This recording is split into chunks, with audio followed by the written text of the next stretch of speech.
coming down. I never left it on the ground. I'm not coming down. I want to go higher, higher, higher than this. Hello, this is Rebecca Fleetwood-Hessian, host of the Badass Women's Council podcast, and I'm glad you're here. We have Alissa Bartenbach back today to continue our discussion about her experience with Brene Brown and preparing to teach the Dare to Lead content. And today we're going to have a rich discussion about trust. And this conversation is going to be aimed largely at what do we need to do to prepare ourselves to be trustworthy, to set ourselves up for high trust relationships. So here we go. And she's back. Hey. How are you, Alissa? I'm good. So glad to be back. I'm so happy that you came back. So we are going to continue our discussion about the work that you've become certified from Brene Brown's Dare to Lead process. And we're going to dig in today to talk about trust. And I love this conversation because I spent a lot of years with the Franklin Covey organization teaching Stephen M. R. Covey's book From the Speed of Trust. So it's near and dear to my heart. And Brene also talks a lot about trust and how it's required to be brave and to lead in that way.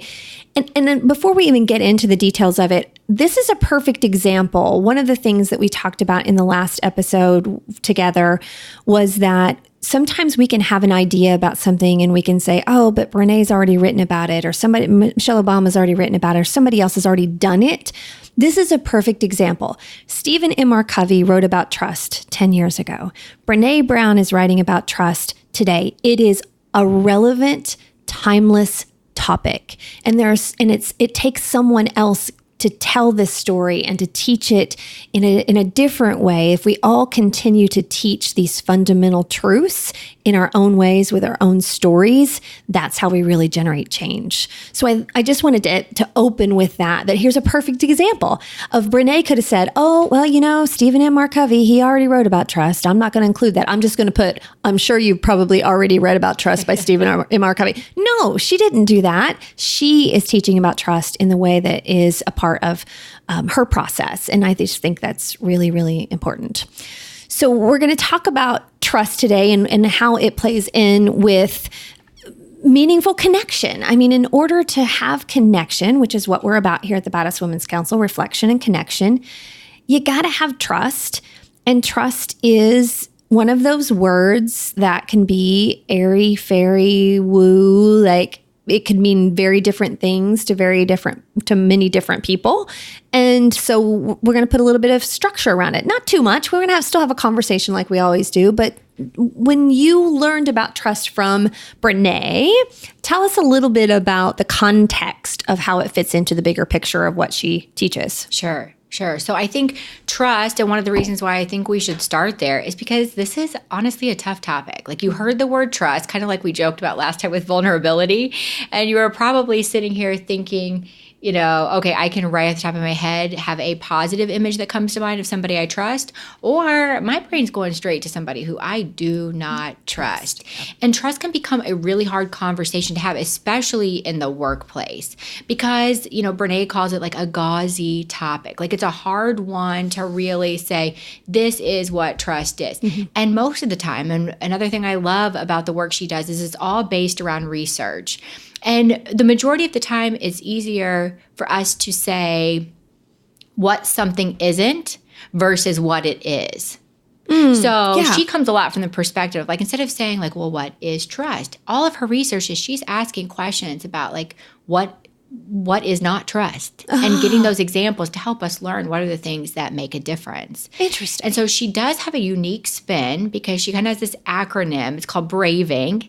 And she has this BRAVING inventory so that it's a really clear-cut way that instead of sitting down, let's say I say, maybe Rebecca, maybe you've been late to work 3 times. And I'm realizing that I got to have a conversation with you about that. And instead, I sit down to talk with you about how I don't trust you. And it's a pretty broad topic. I just say, I just don't trust you, right? it's going to be much better off if I talk about the things specifically that are impacting why I don't trust you or what needs to happen in order for me to earn trust. And so we get specific with it. That's point number one that she does well. The other thing that's a great point to realize before we even jump in, because no matter what kind of acronym we can talk about, building trust with someone, it only happens in a million tiny little moments over time. Right.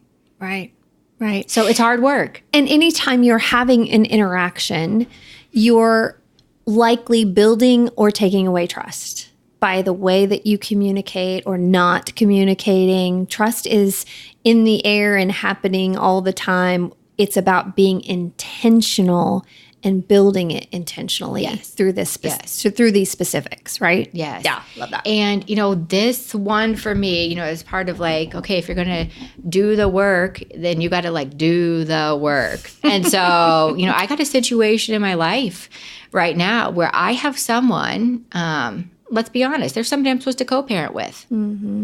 That's like somebody I need to trust, right? And we are in a situation where there is not trust.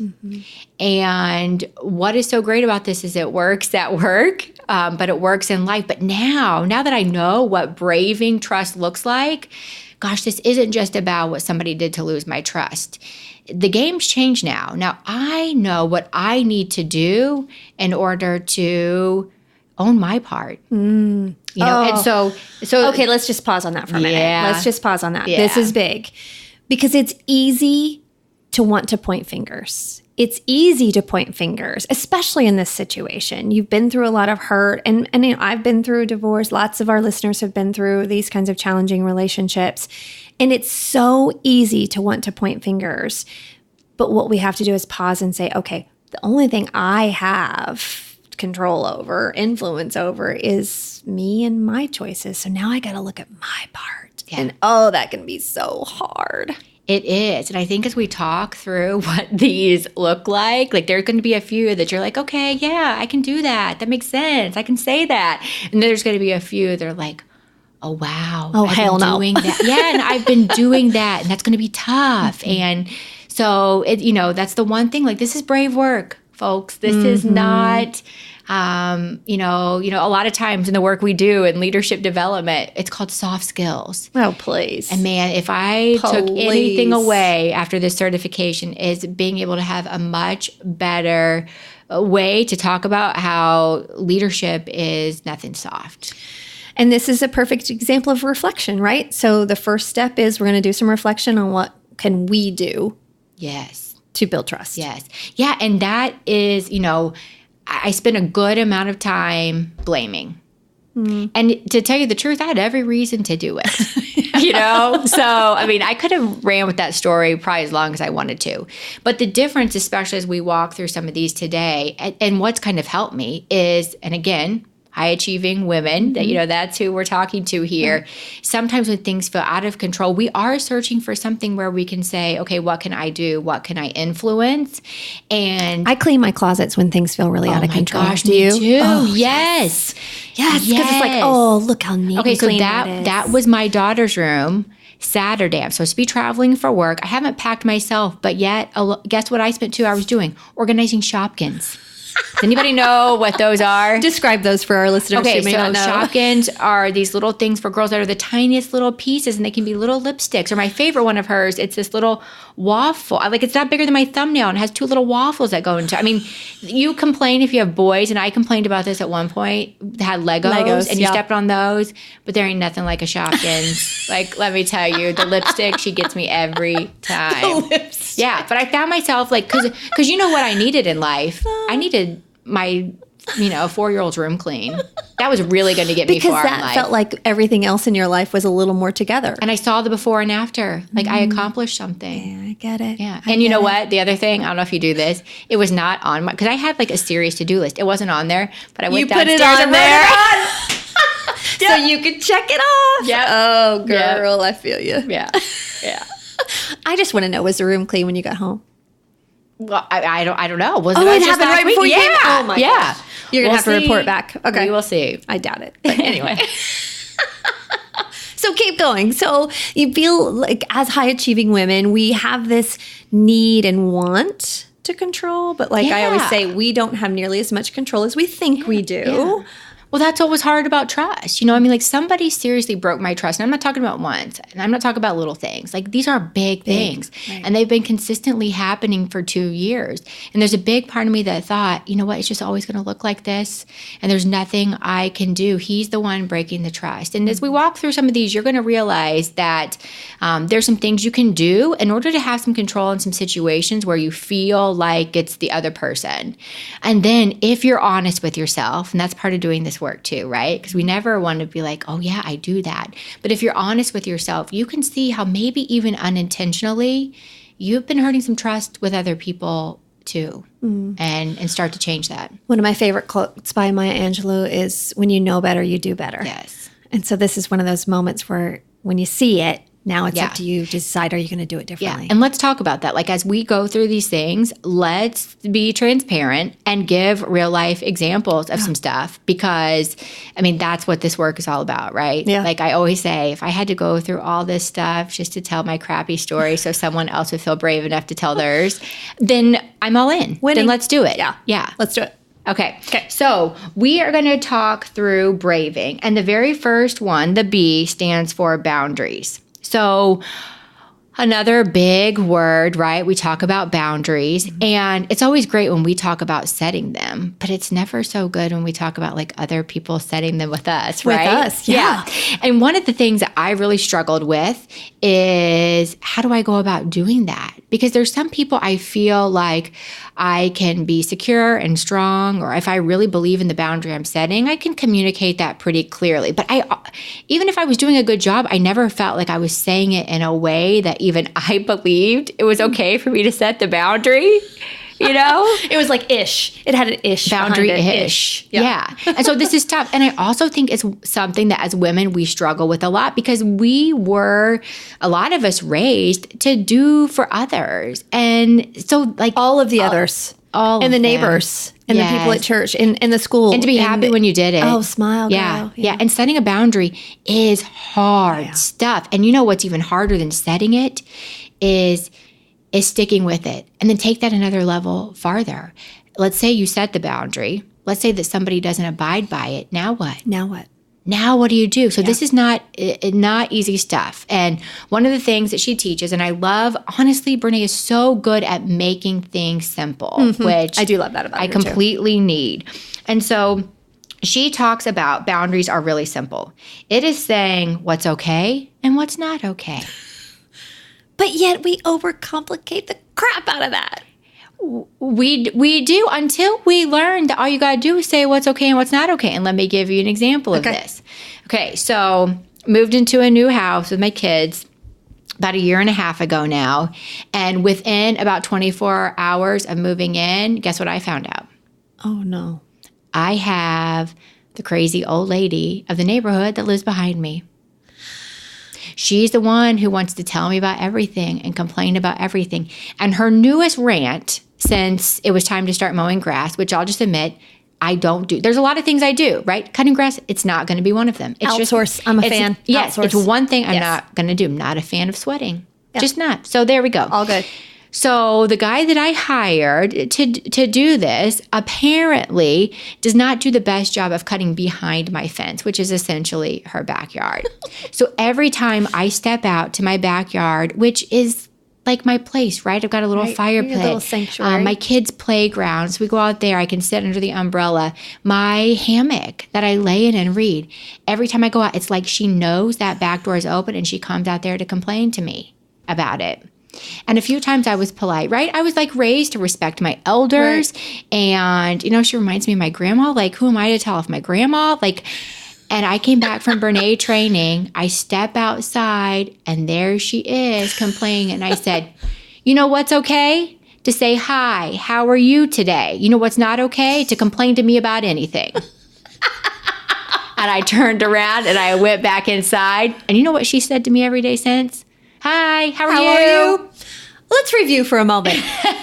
Boundaries are to say what's okay and what's not okay. You got it. And now you literally and figuratively have boundaries, both offense and expectations with the Yes. neighbor lady of what's okay, which is Yes. to greet me and to not complain about grass. Yes. Oh, that makes me happy. Right. And so I'm proving it can work, right? Right. Like even with a crazy person, it can work. Yeah. Now, here's the flip side. So there's everybody out there who's saying like, oh yeah, sounds nice. She gave the example of the time it worked. Okay, so let's get real. Let's talk about a time recently it didn't work. Okay. And let's just say I am not giving out legal advice. Like, should we make that kind of a clause at some A point? disclaimer in the show notes. Yeah, There's a that I disclaimer. am by no means saying like you should do this and it's safe and no one will get angry at you for it. But this is about, right, like me making a choice to set a boundary. And to tell you the truth, if I want to talk to people about doing this, I got to test it out. Right. Absolutely. And I got to say, I did this and it worked, or I did this and it didn't work, or at least I did this and this is what I learned from it. Right. Okay. So honestly, it was right before going to the Brene training. I had a conversation with my ex-husband that said, I don't want to be contacted by you for the next 2 weeks. And honestly, it was because I was going to this training and then I was going to Disney World. And I think, in all honesty, I'll just call myself out. I think what I actually said was, these next 2 weeks are holy ground and you're not stepping one toe on them. And so I said, it's not okay to call or email me regarding anything in the next 2 weeks. Right. It is okay to reach out after, and I gave him the date. Yeah. What do you know? The next morning, I wake up to 2 text messages, both asking something of me. Later that day, there was an email. Testing the boundaries. There was an email. Yeah. Because what I had realized is that, man, when you start doing this, of course, that's what's going to happen. And there's so many of you parents who are probably thinking, well, yeah, of course, you set a boundary. We're going to test it. This is how it goes. So I had to make a pretty quick choice. And I think part of when you set the boundary, just in like everything, if you want to accomplish a goal, you got to get down to what's your why. Why absolutely. am I doing this? And so for me, I knew I set the boundary. You know why? Because I was worth it. Because for the first time, I was worth having 2 weeks of joy and peace and nothing but gratitude. I deserved that. It's been years since you've had 2 weeks of nothing but joy and I peace deserve that. Yeah. And in a couple of years, there haven't been 2 solid weeks of nothing but things that I was looking forward to and that were positive and that were blessings in my life. Like, I was going to have this. I deserved it. And so I blocked. I shut down the email, like totally deleted it off my phone, vowed not to check it, and I blocked his number. And very interestingly enough, the day before, I had said it would be okay to contact me. My original boundary, right? I get a text that's basically, I guess, the daily check-in to see if I had unblocked him You unblocked. or not, right? But you get what you tolerate, right? Right, If there's a boundary or not a boundary, you get what you tolerate. And I think the kicker, from a conversation that came from this, I think in his mind, he was like, man, I've done a lot of stuff. And this is when you choose to block me. And what I tried to get him to realize was it wasn't about the thing you did. It wasn't like you hadn't done other things that weren't boundary setting worthy. Right. It was about I was at a different place. I knew now that not only did I have the right to set the boundary, but that I was worth this boundary. 2 things come to mind. One is in this world of always being connected, whether it's social media or the text message or instant communication, it becomes so much more important to set those boundaries because people can get in touch with us and be a part of our lives in so many different ways. And I know one of the other things that Brene talks about is who's, within your what we would call the Badass Women's Council or what your circle, right? And when we have people that we ask to leave our tribe or to leave our circle. And Jason Barnaby, who writes about tribes, he's talked about this as well, is sometimes there are people that no longer are able to hold space in our sacred space, right? That if we don't get the courage to block and remove them, it's so easy to want to either dabble in and check on, see what's going on with them in social media, or allow them to check in and see what's going on with us. I mean, that's one of the hardest things I think now is everybody has access all the time if we allow it. Yes. And so it's up to us to stand tall in that and saying, you know what? I said this was a boundary And so I am going to block this access and then sticking to it. Yeah.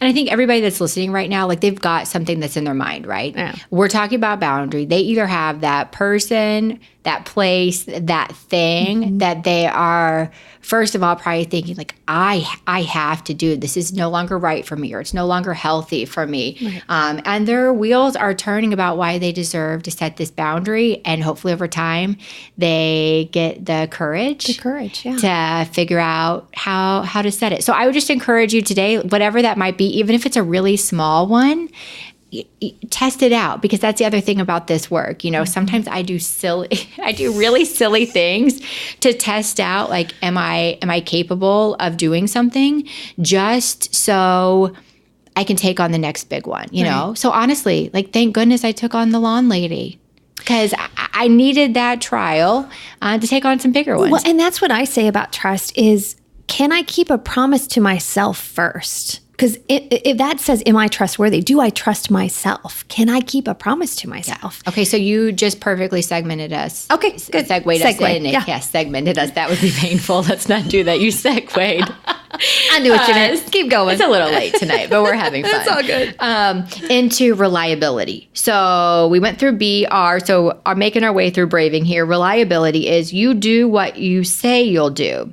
Now, she also says at work, this means staying aware of your competencies and limitations so you don't overpromise and are able to deliver on commitments and balance competing priorities. Pause. Don't overpromise. It is the trap of the high achieving woman. Yep. With all of my clients, I'm constantly saying, okay, let's get really clear on your customer, the money-making model of your business, the key leverage points where you need to go all in. And everything else is kind of an ish, because you can only be extraordinary in a small number of things. And the belief that we can be extraordinary in all the things that we try to say yes to is where we get burnout. Yes. Yes. And I think, you know, so you're talking about saying what we can do at work and making sure that we don't overcommit. Because then that's when you take work home. That's when you work on the weekends. Yeah. To me, that's where it all starts, because we know what we want to do with our personal lives. We don't have to say, oh, you should, be kind to your husband, or you should be really good to your kids. Where we get into the burnout trap is at work. We don't know how to pick those really important leverage things, and we say yes to all this other stuff, and then we have to bring all that other stuff home with us, and that's when that other work gets done, and that's where we get completely out of whack. Yes. Is my hypothesis. Yes. And probably every working woman who's listening right now is like, oh, is there anybody who doesn't get their laptop out at night? Like, I don't know. I haven't lived that life in a long time myself. So I think, yes, that is one point, overcommitting at work. The thing I'd like us maybe to step back and look at a little bit is just that first line of you do what you say you'll do. Okay? Because yes, her example goes to work. But what I really think about is, what are the things I'm saying I'm going to do that I'm not doing? Like, for myself. Well, my thing about that is, when I get caught up, I'm gonna. And we're not getting truly caught up where there's this huge space where you're like, oh, today's the day that I'm going to care lovingly for myself. You got to wedge that stuff in and do it on the regular. Yes. Yeah. And whether it's talking about things like, I'm going to make more time for friends, or, I am going to be a more present mom, or, one thing I would say to myself, like, I remember, a part of me that I loved before having kids. I loved going on Saturday mornings, especially the first Saturday of the month, because everything at Goodwill is 50% off, buying old furniture and like turning it into something new, like painting it. Oh, this is one of those loves that we share. George, really? Oh, absolutely. Absolutely. And so it's like, I love taking people through my house, and they're like, oh my gosh, where'd you get that? I'm like, side of the road. Oh my God. I love those. I have a chandelier that, I found and redid, and I've taken it from a couple houses. Like, I can't let it go. I remember the dumpster we pulled. It was like a good find, right? And so I say these things all the time about the things I'm going to do. And for me, when I went through this, the notes to myself are, before you can be reliable to anyone else, you have to be reliable with yourself. Yeah. And so I challenge anybody to say, before you take on the big conversations at work or in your relationship or even some of the stuff you need to do, maybe to be more reliable, with your kids or with your friends, like, how reliable are you to yourself? Yeah. One of the commitments I made, ironically, I'm thinking now, I made this commitment when I first started teaching trust 10 years ago through the Franklin Covey organization. And one of the commitments I made to be more present with my kids was that I was no longer going to be doing 5 other things in the kitchen, that when they spoke to me and they were little, I would make eye contact and have a real conversation with them and not do that, okay, yeah, sounds Guilty. Good, honey, where you're just half listening and pretend listening.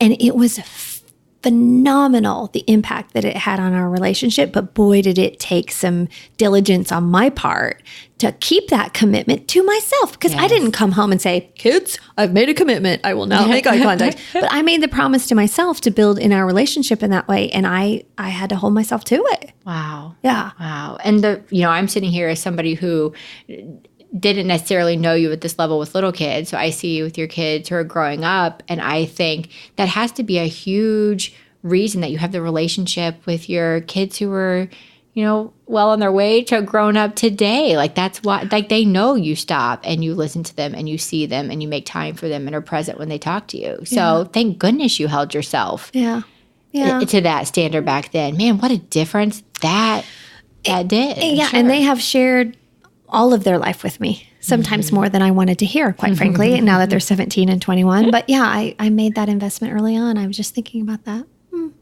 That's awesome. Yeah. That's awesome. Anyway, now you got me all teary-eyed thinking about my kids. Okay, keep going. I know, it happens so easily. Okay, so went through boundaries, reliability. Now we talk about accountability. So this is you own your mistakes, apologize, and make amends.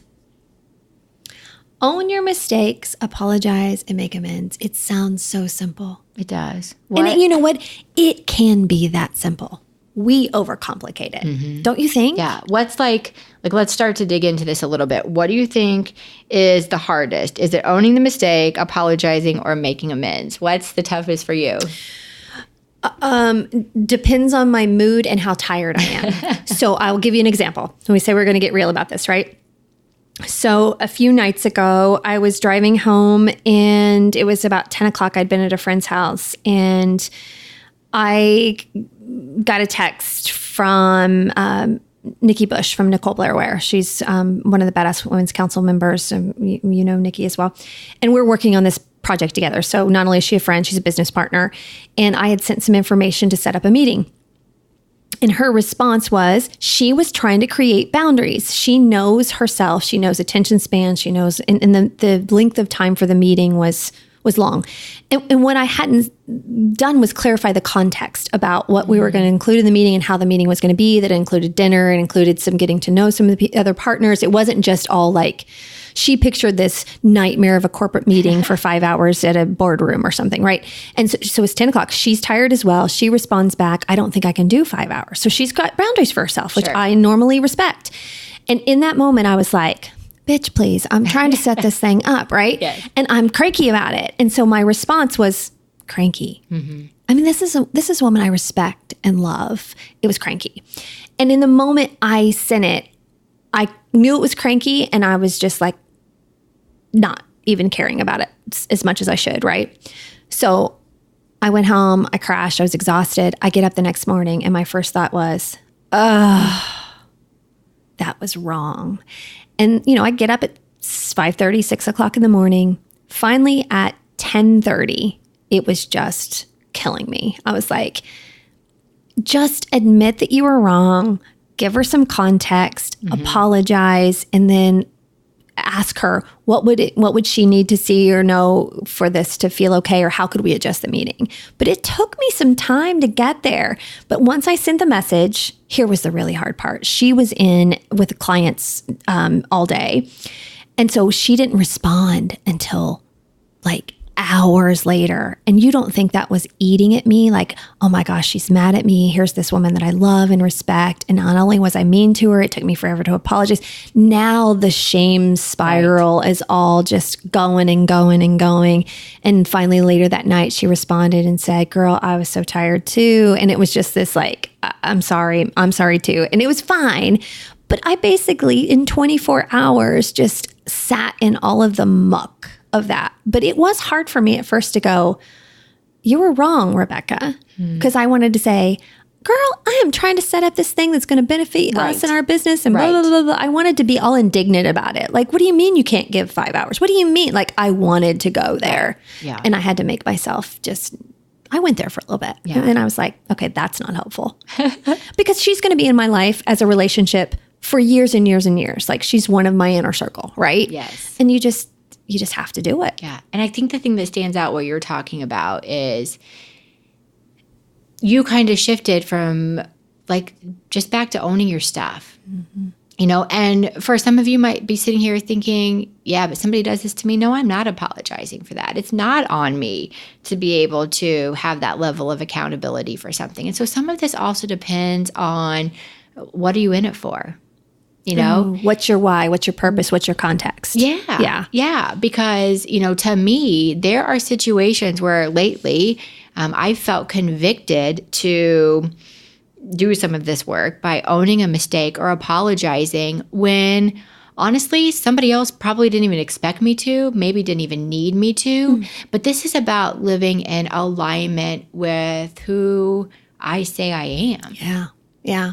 You know, and who, you know, another Brene line, I'm going to sound like I'm just quoting it all, but that's part of the reason I'm here, right?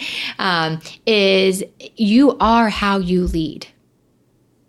And so if here I am at teaching. home, at work, your life, you're always leading, right? And so here I am teaching leadership development in organization.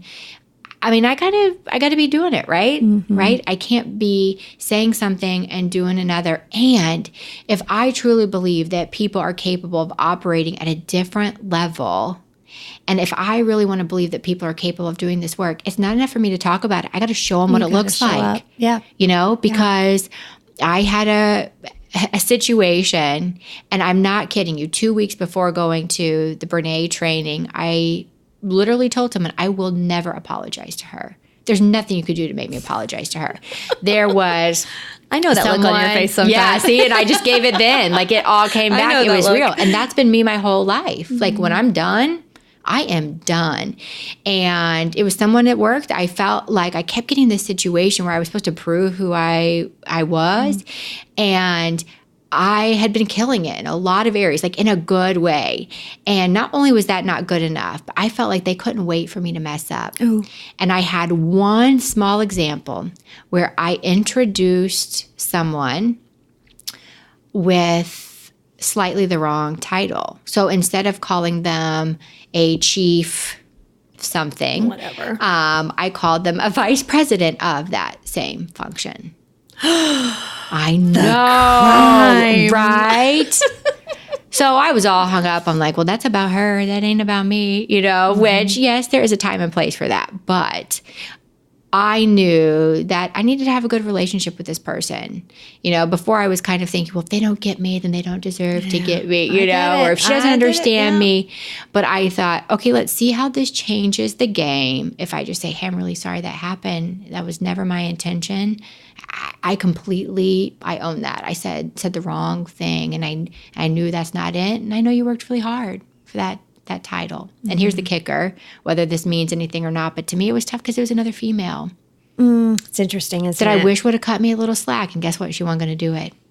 And so I knew, especially after reading it in black and white, going through this training, I was like, oh my gosh, I got to go back. I got to make the apology.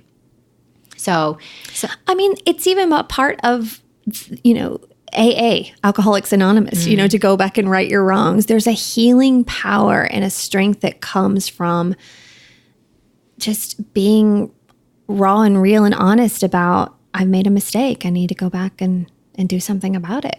Yeah. And part of me in agreeing to do this work is like being proud that it might not be easy, pretty, or the simplest way to go, but I'm choosing to do this work. This is how I'm choosing to live. And I can't just choose it in parts and pieces. Yeah. Because then I will never be living at my full potential. And so many are burnt out because they're tired of going into a job and working in a place where they can't be authentic and make mistakes and know that there's a way to get back after making a mistake. People are just so tired of not being able to be human at work. Which is why it's actually essential for us as leaders to model this piece. Absolutely. You know, because if you can go and you can say, hey, I messed this up, I've got to apologize, and you work to reset that, then you're going to prevent people from covering mistakes they make up. You know, you're going to create the opportunity for people to be able to talk about what's gone wrong and what they've learned from it and how they can do better the next time. So we've got to model it. Yeah. Yeah. What's the next Okay, letter? next one. Okay. This one is tough. All right, we're at the Like letter the other V. ones haven't been. Okay. know, Do they get but- tougher as we go? This one is hard because like everybody's going to get this because we all do it. It's called vault. Okay, VAULT. You don't share information or experiences that are not yours to share. I need to know that my confidences are kept and that you're not sharing with me any information about other people that should be confidential. I have one for this. Okay. Oh, this one might make me cry. So I have always said to my kids, if it's not your story to tell, you are not to tell it. Which was my way of saying, don't gossip, don't be the mean girl, don't do that. Don't tell somebody else's story. And some may remember I had a blog post that went viral, a year or so ago, that was a part of my daughter's story. And it was about vaping at school. And I asked my daughter permission to tell the story, but I didn't give her enough context. She thought I was going to tell the story from an educational perspective about what vaping and the Juul vape was and educate parents. But what I did in the blog post was I told her story. And it was a compelling one. And I stand by how much I think it helped a lot of people understand the dangers of this phenomenon with our teenagers. But I wronged my daughter in that. And it really impacted her life for a while because the post went viral fast. Wow. And she came home and she looked me in the eye and she said, "You told my story." And I thought we had agreed that we never told each other stories. And I just melted and I said, "I'm so sorry.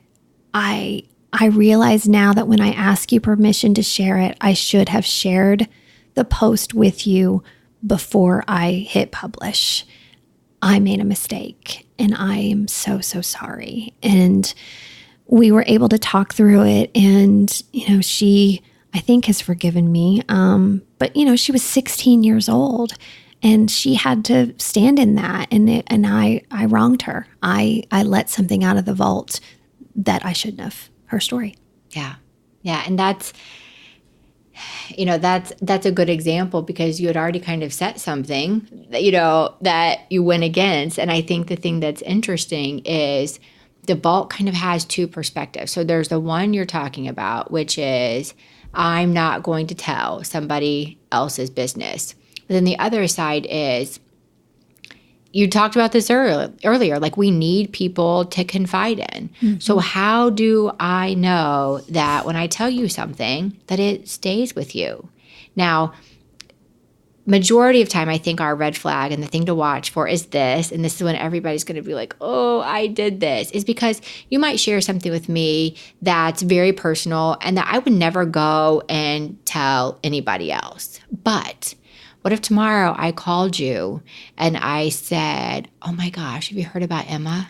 Her husband's having an affair. Yeah. Then instantly, I'm questioning whether my stuff is safe with you now. Right, right. And one of the things that I think is really interesting is to kind of do a little bit of a study, like just watch your next week, some of your interactions, and watch and see how many of your conversations, or even with certain people, what percentage of your conversation is talking about other people. Because I've done this test, and I know there's a few people who were in my life that really, the only stuff we were talking about was other people's shared information. Like, it's a fake way that people make connection. This vault is a fake way to create connection. You got to watch out for it. I wrote a blog post about this several years ago. You do not connect over bitching and telling other people's stuff. That is not real connection. That's just gossip. That's just gossip. Yeah. Yeah. So, there will be somebody who this week starts saying something. Well, I saw him at the store with, whatever it might be, or gosh, why was Ted? This is the third time he's been late to the office this week. There will be something where you start, and this is when we say, just stop yourself, girl. Just stop yourself, just stop, because it's a hard one to break. Until you really start thinking, because we think, well, yeah, but if I keep your stuff secret, you can trust me. But when we tell other people stuff, everyone also thinks, man, if she's talking about so-and-so, there's got to be a time she's talking about me. Absolutely. Absolutely. Yeah. And didn't we learn in 7th grade that if somebody says, I won't tell anyone, that's a lie? Yeah. Yeah. Right. Didn't we already learn this in 7th grade? Yeah. Yeah. So just watch for it. Yeah. Watch for that one. That's a good one. All right. Okay. So that's Volt. Okay. Integrity. Okay. Another big, gauzy word, which is why we got to dig into how she defines this. So integrity. And I'd say, if you're a note taker, grab a pen. Even if you're driving, stop for a second, because this is a great definition. Okay. Integrity, choosing courage over comfort. It's choosing what's right over what's fun, fast, or easy. And it's practicing your values, not just professing them.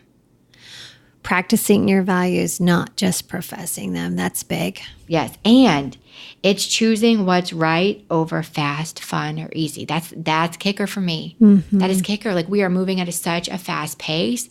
We're on tough deadlines and under big projects. And there are times I am choosing what is fast and easy. Mm-hmm. Maybe over what's the right thing to do. Yeah. Ugh. Okay. That's a good one. Yeah. Go to the next one. All right. Non-judgment. Oh, I know. They do get harder. I know. Okay.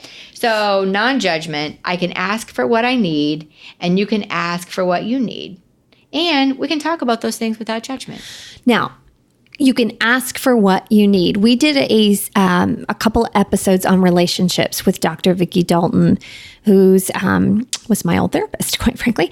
And one of the things that she talked a lot about that women really struggle with, and it's a key to great relationships, whether we're talking about dating, marriage, or friendships, is to be able to ask for what you need. And she said most of her high achieving clients and even some of the younger girls that she was working with, that was a key area that she spent a lot of time teaching people on how to do that. And I started thinking about where did we go wrong in that, in wanting to model something different for my daughter. But I think that one's big, asking for what you need. Yeah. Well, and one of the things that's interesting, if you think about it, is those of us who have trouble asking for what we need are also the ones who sometimes get annoyed when others do it. Okay, so I have a good friend who I love dearly. And one of the things I've always admired about her, but at the same time, it's sometimes been hard for me to accept, is she's pretty good at asking for what she needs. I remember the first time, we were kind of talking about what we did over the weekend. She's I read 2 books. On Saturday, I honestly, I didn't get out of bed for 4 hours because I just had to finish this book. And I was thinking, no one would ever let me do that. First of all, and I was married at the time, I thought, I can't imagine what would happen if I said, hey, I'm going to lay in bed all day today and read this book. First of all, who did I think, who am I to get to ask to lay in bed and read all day? You wouldn't even give yourself permission to do it. Yeah. Yeah, let alone, who does that? And so I've realized that, number one, in order for me to even get to a place of feeling comfortable for asking what I need, I've got to also realize that that other people are going to do it and give them the freedom to do it too. Like, I'm just not very good on either one. That's interesting. Did you talk about that with her? I have. And you know what's funny? She's like, it's not a big deal. Like, yeah, I'm a crazy person if I don't have time by myself. Yes, my husband 100% can handle a Saturday afternoon every once in a while. Like, I deserve that. I've been waiting for that book to come out. Or, I was teaching all week, a really intense class, and, my health and my mental stability relies on me having some down and alone time, and what's been great. And this is how I know I'm in a better place, like I'm growing, is that, who I have a lot of conversations with about what I need? Who? My kids. Yeah, that's where I started too. My kids. Yeah. Just in the same way we talk about this stuff and we talk about as leaders, you have to be able to model this. I'm having these conversations with my kids and I'm saying things like, you know what? Mom really needs an hour to just rest a little bit. I want to have a little bit of time to listen to one of these podcasts, or you know what? I need a little bit of time in my room to pray. And, even the other day I said, you know what? Mom used to love to paint. I'm going to ask that you guys play in the backyard while I'm in the garage because I just want 30 minutes to paint. And what was so funny, my son said, "Since when do you paint?" And I was like, "Since before you were born." Okay? I know you and haven't it hasn't seen happened that. since. Oh, that's the point, buddy. That's a perfect example of I'm trying to be all of who I've always been and introduce this back in.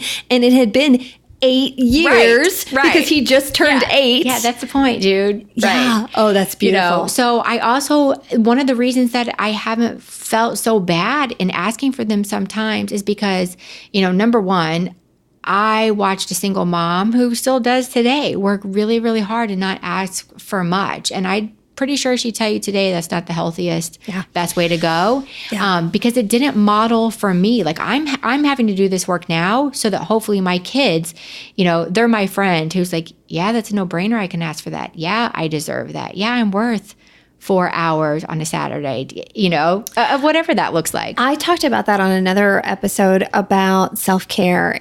One of the things that really drove home self-care for me was I wanted to model it for my daughter and to have that level of accountability to ask for that and to just make it a part of how we lived, not something that was special or that I was going to feel guilty about. Was big. And it served her really well. She's good at boundaries, I think, partly because of that. Yes. And something I'd like to point out, and I do totally want to give kudos. I joke with you all the time that like I'm raising 2 kids with my mother. Like it's crazy. And I'm sure we'll talk more about that at some point. But that could be its own series. Oh, of course. I mean, and it's been a juggle, right? Like I'm co-parenting with my mom. It's interesting. And there was a huge shift that happened for us a few months back. And to be honest, I'm going to have to talk to her about this because I haven't. But she started saying something to me when she would leave. So a lot of times we're passing, right? Like she's coming in my house and I'm hitting the road to travel out of town for work.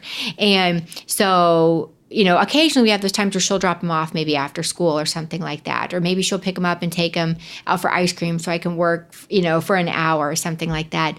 And she started doing this thing where before she would leave, she'd say, "Is there anything you need from me?"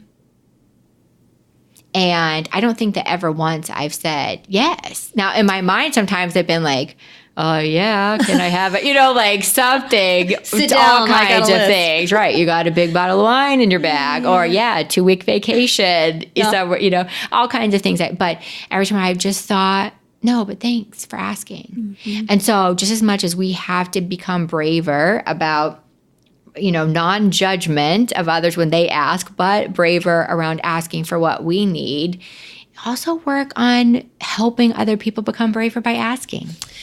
It is, I just had this happen today, as a matter of fact.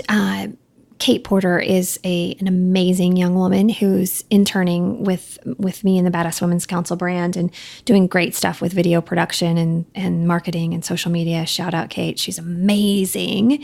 And, she's a junior in college and she's learning and growing as a high-achieving female in training.